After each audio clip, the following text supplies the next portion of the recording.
Good evening and welcome to Mining the Riches of the Parsha. Tonight is Thursday night, August 15th, 2024. I am so thrilled to be with all of you tonight, and I'm grateful to every one of you for setting aside time that we can study together. Every year, there is a momentous release as Tisha B'Av ends. When Tisha B'Av ends, the Nechama, the time for comfort and consolation, begins. And there is, I feel it personally and I sense it, a palpable, drastic change in mood. This year, of course, it's a little bit more complex. Of course, we are still worried sick about the hostages, the possibility of an attack, God forbid, on Israel. But still, Daniel Gordis wrote that on Tuesday night, as the fast ended in downtown Jerusalem, the streets were crowded. There were lines outside the restaurants. Even in Israel, there's a sense after Tisha B'Av that the mood has shifted. A friend once told me that he was in the metro and he saw a man sitting like those who ask for a handout of money or food. And this man said to my friend, he said, "Excuse me, sir, I've been having a rough day, and I'm wondering if you have any words to lift me up this morning." These days and this Shabbos is the Shabbos for uplifting words, comforting words. We refer to this Shabbos as Shabbos Nachamu, the Shabbos of comfort and consolation, which takes its name from the Haftorah, the famous passage from Isaiah, Yeshayahu HaNavi, Isaiah the prophet, that we read in the synagogue this Shabbos morning, that begins with the famous words, Nachamu, Nachamu, Ami, Yomar Elokechem. Be comforted, my people, says God. This is the message of God's words to comfort us and lift us up after the saddest day of the year. Last Tuesday, Tisha B'Av, the 9th day of Av. And that is a consolation that only God can provide. Our rabbis tell us in the Midrash, Psikta Rabasi, our rabbis say God will appoint Avraham, the spirit of Avraham, our forefather. God will appoint Avraham as his emissary to console Jerusalem. But Jerusalem will not be comforted.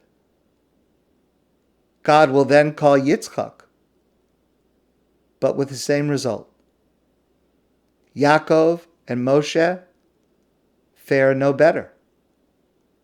Seeing that Jerusalem refuses to be comforted by its patriarchs, God himself will then approach to console the city.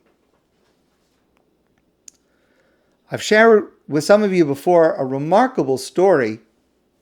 It's a story that was told by Rabbi Menachem Rab, who was a well-known rabbi in the United States.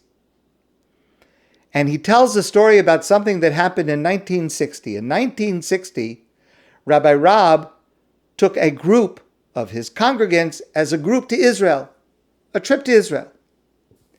And they found themselves on Shabbos Nachamu. It was the Shabbos after Tisha B'Av, and they attended the Yeshurun synagogue. If you're familiar with Jerusalem, in the heart of downtown, very close to the great synagogue, there is the Yeshurun synagogue, a well-known place, an incredible place, still today. On that Shabbos, 1960, the president of Israel, Yitzchak ben Tzvi, was in attendance. When it came time for the maftir, Nachamu, Nachamu Ami, the passage from Isaiah that we read this Shabbos, the Gabbai in that shul, in the Yeshurun shul, called up the president for maftir. And the entire synagogue, the entire congregation stood out of respect for him as he walked to the bima to have his aliyah, and remained standing for the entire time that he read this maftir, this passage from Isaiah. And only when he finished and he went back to his seat and sat down did the congregation sit down. And Rabbi Rab tells this story, and he adds, what a moment. 15 years after the Holocaust, the president of the state of Israel read, Nachamu, Nachamu Ami. Be comforted, my people. The president of the new state of Israel comforted the Jewish people with these words of God. We all stood for the entire Haftorah, and we were comforted. Our own ability to comfort is much weaker, though we are commanded to try. I've shared before a comment that was made by Rabbi Yosef Soloveitchik, the Rav of blessed memory.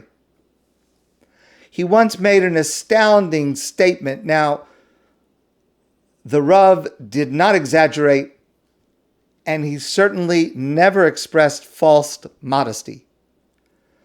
But the Rav once said, I never fulfilled nichum avelim, consoling a mourner, except for one time.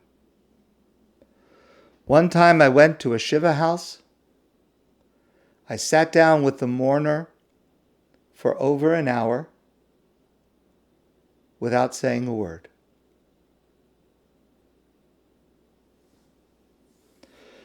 Perhaps it's because it is so difficult to know what to say. When another is grieving, our rabbis provide us with a formula, a suggestion that points the way to what is appropriate to say. The famous phrase that we say to someone, God forbid, who is in mourning, Hamakom yenachem oscha. May God comfort you, among the other mourners of Zion and Jerusalem. That's the normal translation, Hamakom yenachem, from the word nachamu, to comfort, to console. But Rabbi Leo Jung was an amazing rabbi in the early 1900s in New York. And he would explain that in order to understand the precise meaning of a Hebrew word, you look for the first time it is used in the Torah. And that will illuminate the meaning of the word, the context of the word, in all subsequent places. So we have this word nechama, consolation, nachamu. But the first time a form of that word occurs is near the beginning of the Torah, at the end of the Parsha Bereshis. And the context of that word is the context of God changing his mind, or God looking at something from a different perspective. And that is what our Haftorah achieves on a national level. Rabbi Soloveitchik explains, during the day of Tisha B'Av, the actual date when it happened that the temple was destroyed, on the 9th of Av, the Rav explained, as the fighting raged in Jerusalem that day, God had not yet decided on the outcome. If the Jewish people would be, God forbid, totally wiped out, or if we would somehow survive. It was uncertain. And late in the afternoon on the 9th of Av, The Beit HaMikdash, the Holy Temple in Jerusalem, was set on fire. Now, certainly at that moment, it was a devastating loss. The Beit HaMikdash is on fire. It's being destroyed. It was an incomprehensible loss. But later, there was a shift in perspective. It was a terrible day, yes. A terrible loss, yes. But it indicated that God would exhaust God's anger on the stones of the Beit HaMikdash and not on his children. Tisha B'Av remains a day of mourning and sadness, but it is always followed by Shabbos Nachamu. Nachamu, Nachamu, Ami. Be comforted. Be comforted, my people. And that allows us to change our perspective on what happened on Tisha B'Av from simply a day of loss and grieving to a day of loss and grieving that also contains the seeds of rebirth. There's a community in the northern part of Israel called Kfar Chabad. It's a community of the Lubavitch Chabad Hasidim. It is today a, Baruch Hashem, thank God, a large, flourishing community. But back in 1956, there was a tragedy that occurred there. The community had only recently been established. It was very small. It was very hard for the residents there. And there was a tragedy. There was a car accident, and a teacher and his 5 students were killed. It was a devastating loss for this small, struggling community. And people talked about moving away. People talked about how can we live in a place that's haunted, that's cursed. The Lubavitcher Rebbe sent a telegram from New York. And in this telegram, he instructed the members of his community, in this community in Israel, to build a new school. And he wrote these words, Behemshech habinyan tenachemu. By continuing to build, you will be comforted. Doesn't take away the pain of the loss, but it allows for a shift in perspective that a loss is also the impetus for growth. And this is true on both the national level and on the individual level. We hope and we need to help foster that every loss, God forbid, eventually leads to a shift in perspective that also, along with the pain, allows for growth and rebirth, that allows for consolation, true Nechama. I learned this firsthand when I was sitting Shiva for my father. My father was living in New York, and we traveled to New York for the funeral and to sit Shiva in his home. The day after the funeral, there were many people that came to the Shiva house. A friend of mine came, someone I've known since I was a child. Our families were close. We were close. We remain close. This remarkable woman introduced me to my wife, Marcy. And she came to visit. Her father had passed away when she was young. I remember that day. I was a child. We were both children. I remember when her father passed away. He was a great man.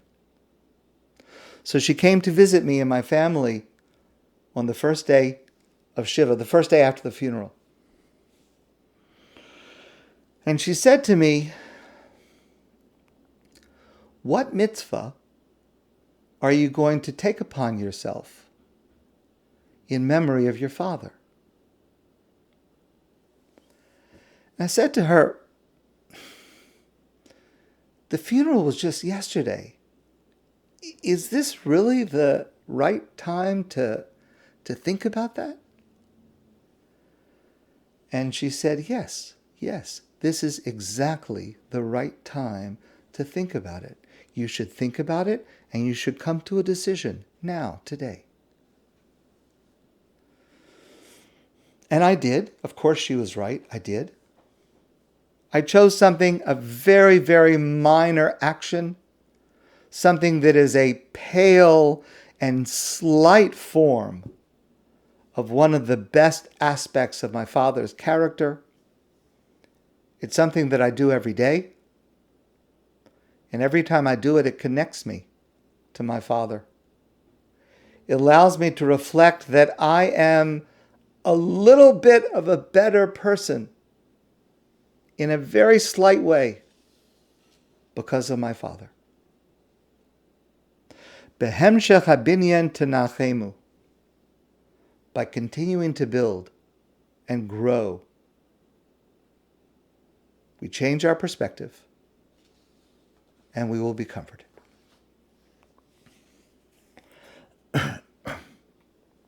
In this week's Torah portion, the Parsha of VaEtchanan, we have the famous passage of the Shema Yisrael, Hashem Elokeinu, Hashem Echad, V'ahavta Hashem Elokecha. And in that paragraph, we have the mitzvah Mezuzah. Mezuzah, of course, is an iconic symbol of Jewish identity. It's a mitzvah to place a mezuzah on our door, every doorway of the home. And the purpose of the mezuzah, where the passage of Shema Yisrael is written in a parchment rolled up inside, the purpose is to remind us of God's presence in every area of my life. In the library, I'm reminded of God's presence. In the dining room, in the kitchen, in the bedroom, wherever we are, we're reminded of God's presence.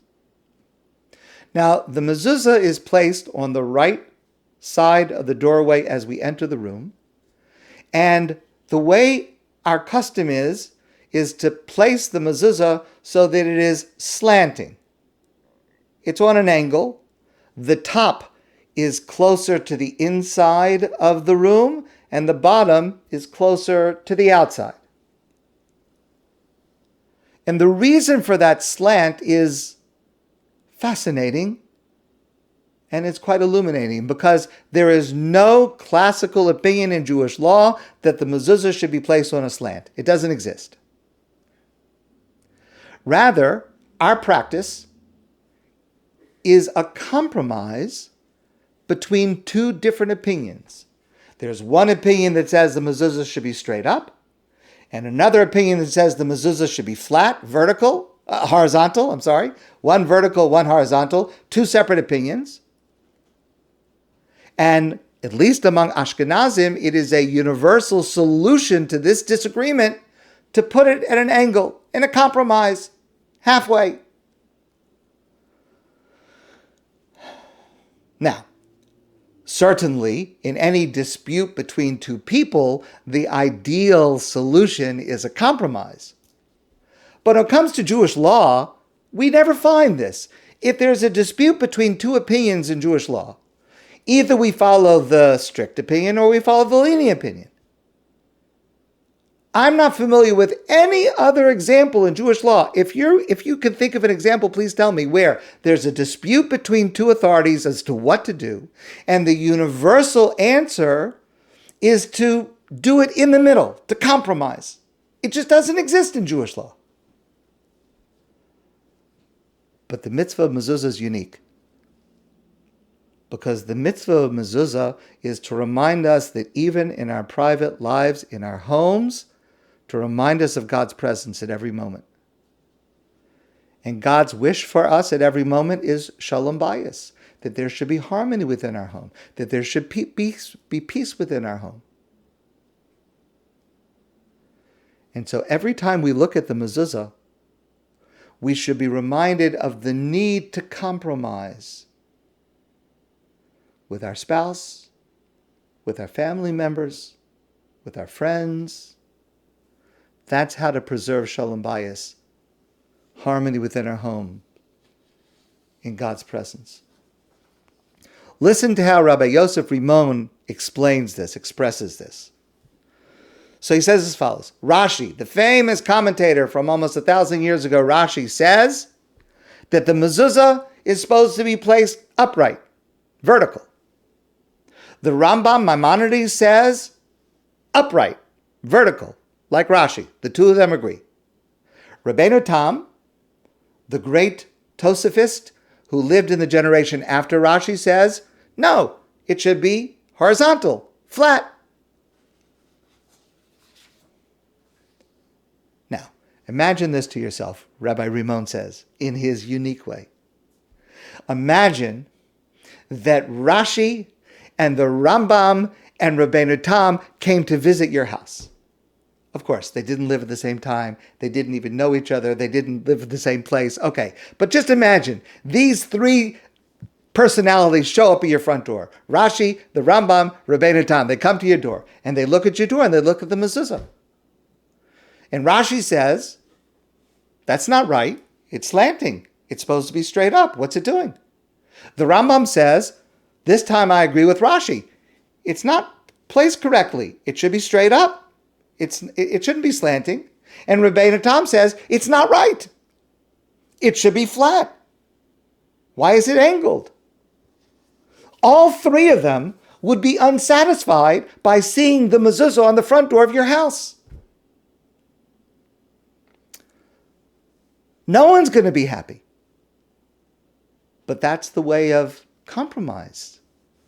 Both sides give in. Neither side gets totally what they want.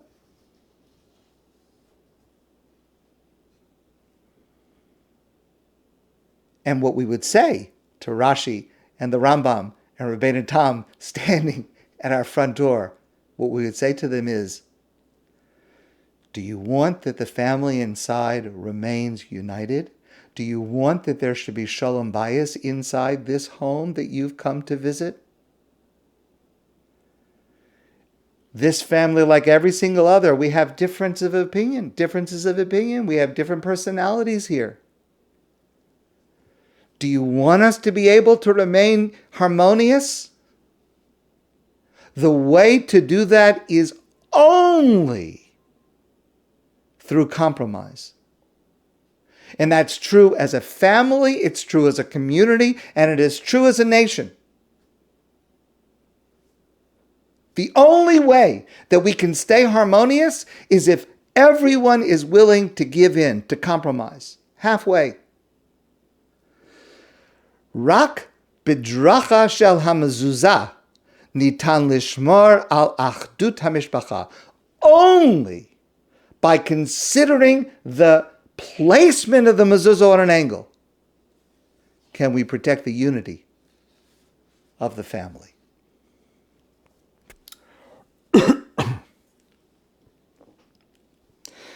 Okay, so we had the famous paragraph, the famous line, Shema Yisrael, Hashem Elokeinu, Hashem Echad. The most famous statement of Jewish belief, the oneness of God. We say this in prayer twice a day. We read this in the Torah portion this week. Shema Yisrael, Hashem Elokeinu, Hashem Echad. Let me ask you a question. In this most famous statement of Jewish belief, how many words are there? Are there 6 words to that formula of our belief? Or are there 4 words in Hebrew? 4. Hashem, Elokeinu, Hashem, Echad. Hashem, Elokeinu, God is our God, meaning we have a relationship with God. Hashem, Echad, God is one. There are no other gods. Everything comes from one God. Everything is connected, right? That's our belief. I heard this story once about a Buddhist, but it could have been a Jew. He walked up to a hot dog stand and he said, "Make me one with everything." Hashem Elokeinu, Hashem Echad. That is our statement of belief. So why do we have the first two words, Shema Yisrael? Listen, Israel. What? Why don't we just say Hashem Elokeinu, Hashem Echad? That's the point. That's the belief. 4 words.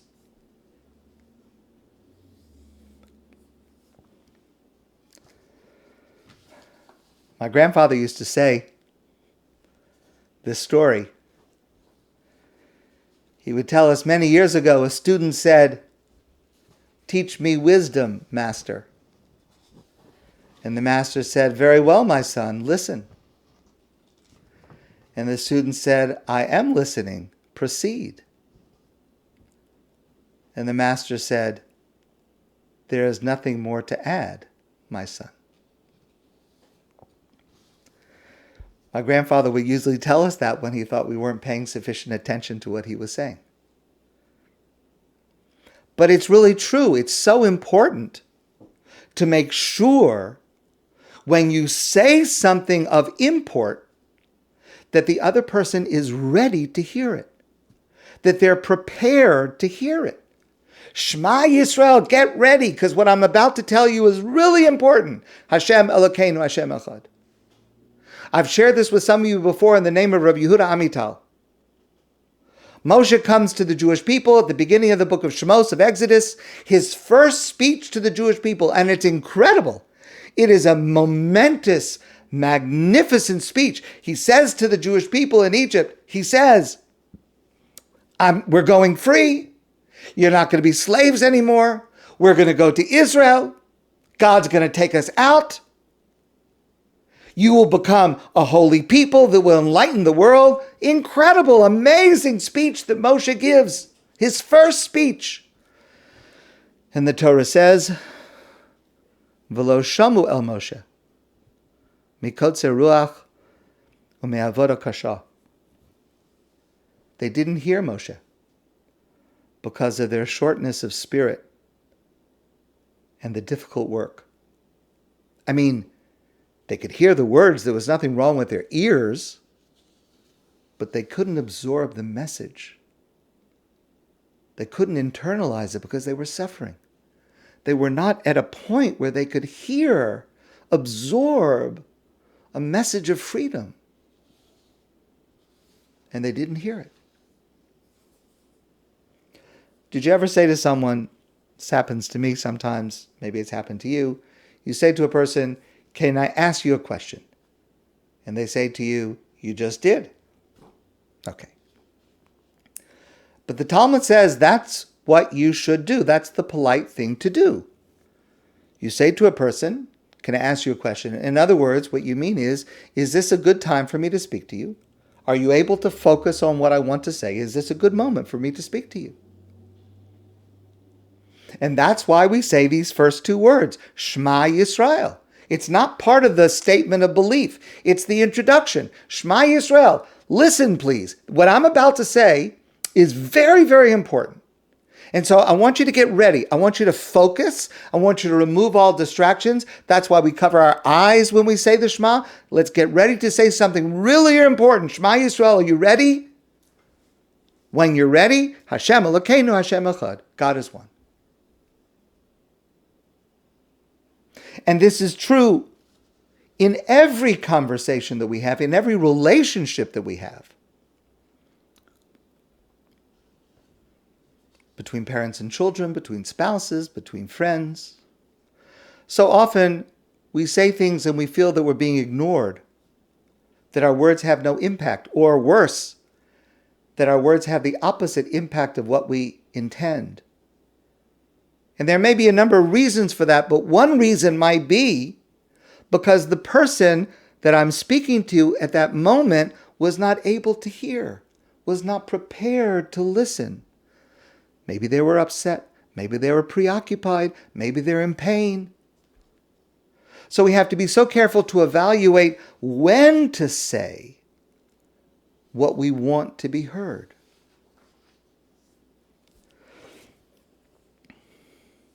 So I want to prepare all of us to hear 2 words. and to hear these words really deeply. We are just now entering the period after Tisha B'Av, the season where hopefully we will hear these words often. They're two common Hebrew words, nice words, that in a specific context have a profound lesson to teach us. And the words are Mazal Tov. Mazal Tov. I wish you good fortune. Congratulations. Nice words. Beautiful words. Mazal Tov. I am certain that you have had this experience where you have been at a meal with other Jewish people and someone drops a glass or a plate and inevitably somebody will say Mazel Tov, right? I don't think it's ever happened. You could try as an experiment. Maybe don't try as an experiment because I don't want you to break something on purpose. But it is universal. It doesn't matter, religious, secular, it doesn't matter. Something drops, something makes a noise, and people will say Mazel. Jews will say Mazel Tov. Why?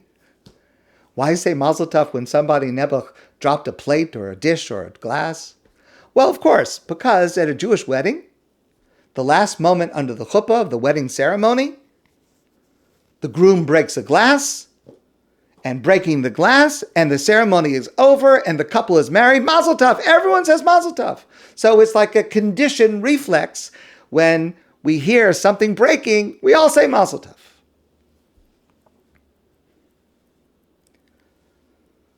But this is so much deeper. And it demonstrates enormous wisdom of the Jewish people. Why do we break a glass at a wedding to conclude the marriage ceremony under the chuppah? Well, there are several reasons, and I've shared several with you before. But Rabbi Shlomo Carlebach says this is a reminder to the bride and groom, and to all of us who are present, that marriage is fragile, like a glass. One mistake, one lapse in judgment can shatter it. God forbid. And a husband and wife must be vigilant, continuously working to preserve their love, to consciously enhance it, because it is fragile, like a glass. But then, says Rav Shlomo, there is a second lesson. When the glass is broken, we say Mazel Tov. When someone makes a mistake, when something breaks, we can say Mazel Tov. We can clean up the mess and we can go on with the celebration. We can decide when and how to respond or not respond. And that's what Jews mean when they say Mazel Tov when somebody drops a dish. What they mean to say is Mazel Tov, it's not the end. It's like a wedding. Don't be upset that something was broken. It's okay. Now we're going to celebrate. That's the final moment of a Jewish wedding, because that is a final crucial lesson for a happy marriage and for a happy family. If something breaks, you can find a way to say Mazel Tov. You can find something good in it. You can still celebrate.